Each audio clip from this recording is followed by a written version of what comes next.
Hello, আসসালামু আলাইকুম রহমতুল্লাহি বরকাতু। আমার নাম মোহাম্মদ আকিল রহমান, পিতা মৃত সাব্বির রহমান। আমার বাসা 205 জয় বাংলা গ্রাম, সেলাবনিয়া, ডাকঘর মোংলা ভাগেরহাট।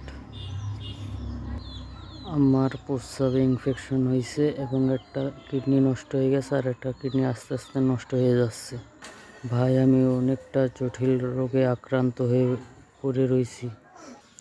আমি প্রবাসী মানবিক সংগঠন ইন্টারন্যাশনাল থেকে মোজেজা ফাতেমা বেগম মাধ্যমে সহযোগিতা প্রার্থনা করতেছি।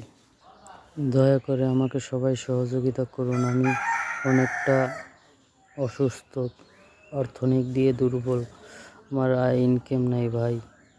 আমি প্রবাসী মানব সংগঠনের সকল ভাইদের কাছে অনুরোধ রাখি যে আমার সহযোগিতা করুন। আল্লাহ হাফিজ।